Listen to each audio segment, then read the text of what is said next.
Magandang araw po sa inyong lahat. Ito po uli ang inyong manggagawa sa ubasan ng Panginoon, Pastora Alu.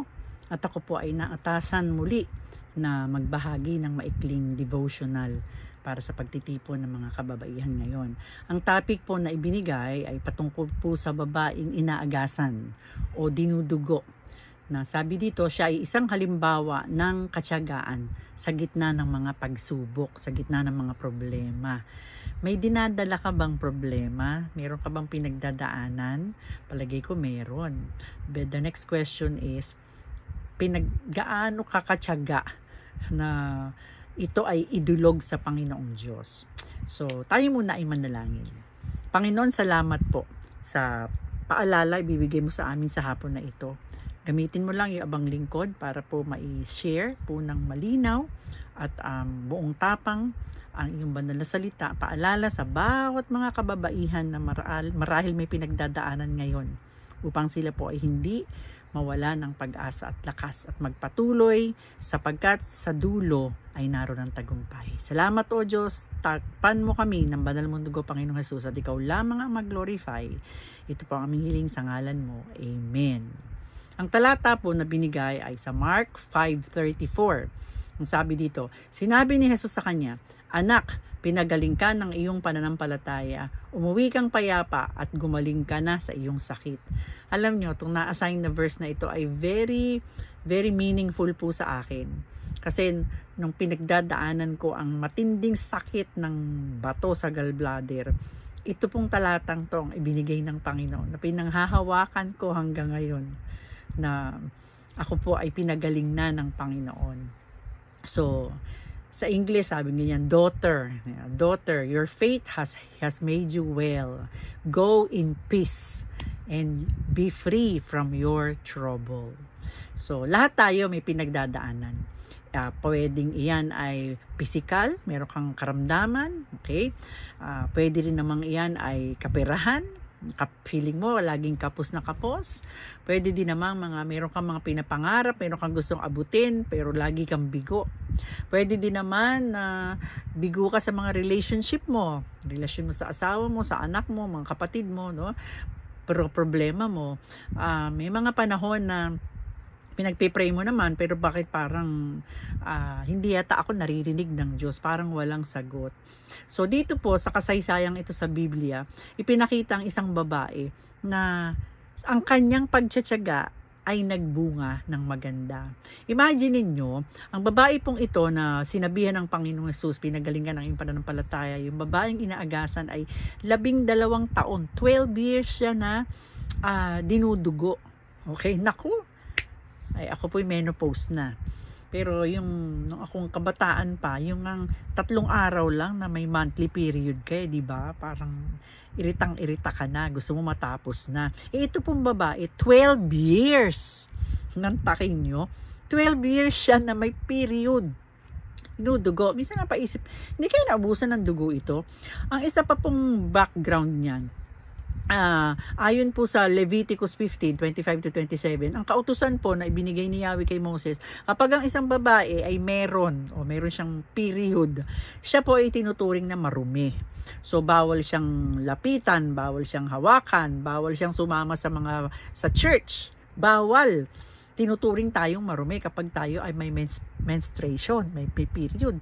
Di ang babaeng to, lalo na 12 years siyang dinudugo. So imagine niyo yun, 12 years siyang nag-iisa, walang dumadamay sa kanya, walang kumakausap, pinandidirian siya, di ba? At ang nakakalungkot pa ay pumunta na siya sa iba't ibang doktor. Ang sabi nga sa Biblia, naubos na ang kanyang mga salapi, ang kanyang ari-arian, pinambayad sa mga doktor, sabi niya sa Mark 5:26. Pero wala itong nagawa. Sa mata ng tao, maging sa mata ng doktor, wala siyang pag-asa. Pero, nung marinig niya ang patungkol sa Panginoong Jesus na nagpapagaling, naghihimala, nagkaroon ng buhay na pag-asa ang babae. At siya po ay talagang hindi sumuko. Kaya nga ang title nito ay Ang Babaeng Dinudugo, Isang Halimbawa ng Pagtitiyaga. sa gitna ng mga pagsubok. Naku, mga kapatid, kailangan nating magtiyaga. Mayroong 3 aral na ibinigay dito para mula sa babaeng ito na inaagasan patungkol po sa katiyagaan. Number 1, sabi dito, ang taong may pagtitiyaga ay hindi hinahayaang tapusin ng problema ang kanyang pag-asa.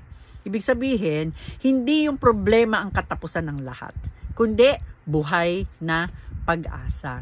So, 12 years na inaagasan ang babaeng ito. Pumunta na sa mga doktor, pero wala.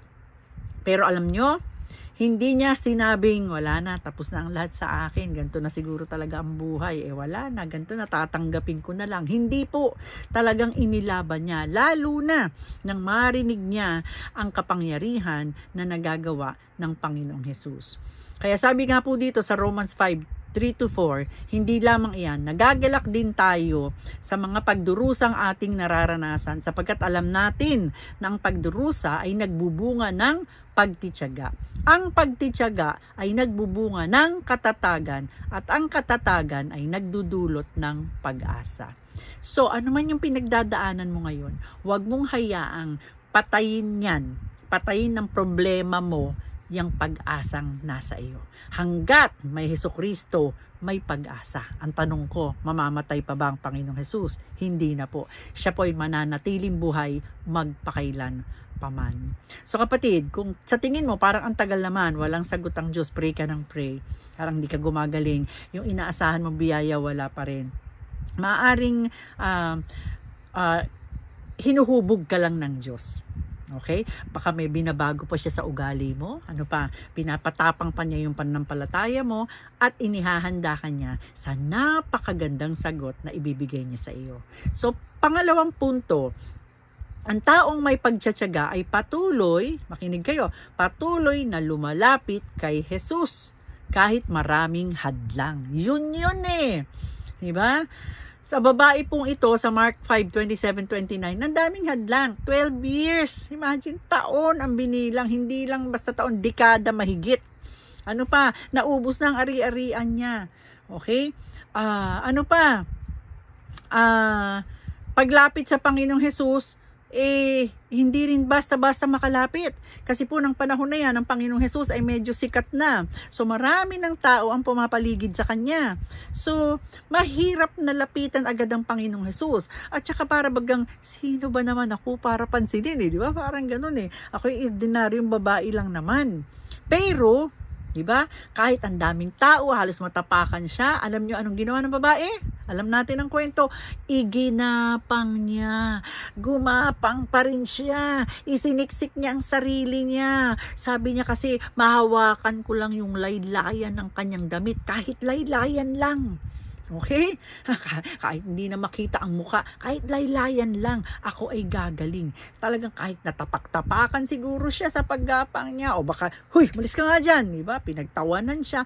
Sige, hindi po siya sumuko. Talagang lumapit siya sa Panginoong Hesus.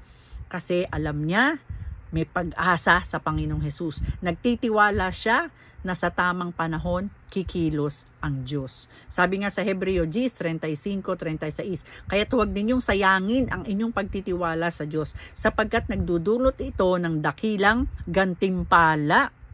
Sapagkat kailangan ninyong magpakatatag upang pagkatapos ninyong gampanan ang kalooban ng Diyos ay tatanggapin ninyo ang kanyang ipinangako. Amen! Meron tayong kasabihan mga Pilipino, pag may tiyaga, may nilaga. Kaya ano po yung iyong hinihiling sa Panginoon? Ano yung iyong isinasampalataya na nagagawin ng Diyos? Patuloy mo lang na idulog ito sa Panginoon. Patuloy mo ilaban yung faith mo. Lord, walang imposible sa iyo. Diba? Ano yung sumasakit sa iyo? Patuloy mong ilayhan siyang kamay mo. In the name of Jesus, tinaangking ko po ang kagalingan. Okay? Asawa mo, anak mo na hindi pa mananampalataya, pasaway, sugarol, babaero, lasenggo, patuloy mo ipanalangin. Pagkagabi, patungan mo ng kamay sa pangalan ni Jesus. Huwag mo lang lakasan kasi baka magising magalit sa'yo. Sa pangalan ni Jesus, inaangking ko ang pagbabago ng buhay ng mahal kong ito sa buhay. Talaga pong ilaban natin yung ating pong pinagkakatiwala sa Panginoon. Umasa tayo na mayroong tugon. Ano po ang application dito? Wag nating hayaang pigilan tayo ng problema. Wag nating hayaan na napigilan tayo ng mga sinasabi ng ibang tao. Ano may opinion nila? Naku sa kaso mo, ganito nangyari dyan yung noon, ganito. Wag kang makinig dun. Makinig ka sa salita ng Diyos. Wag mong pakinggan yung kabiguan ng iba. Bagkos, ano yung sinasampalatayanan mo? Si Kristo makapangyarihan sa lahat, tutugon siya sa iyo. Walang imposible sa Diyos. Igapang mo yung pananampalatayang yan. Ilaban mo sapagkat may pag-asa sa Panginoon. Ang himala ay dumadating sa mga taong hindi sumusuko. Diba? Tandaan niyo yan. Sa mga taong hindi sumusuko, doon dumadating ang himala ng Diyos.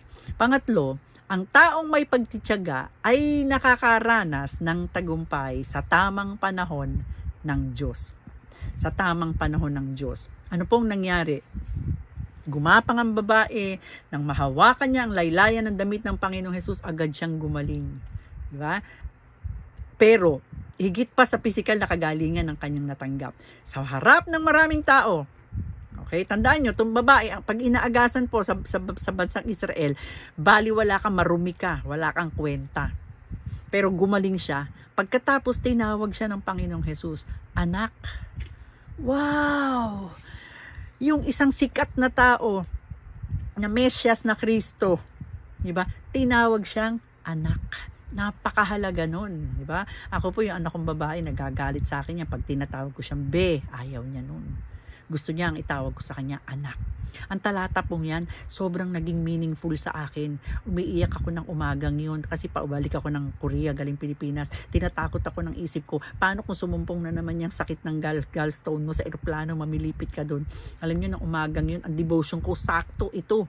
Sabi ng Panginoong Hesus, my daughter. Nangusap sa akin yun. Sabi ko, Lord, daughter? Ako yun Alam niyo ba yung daughter, anak na babae? Diba? Daughter, your faith has made you well.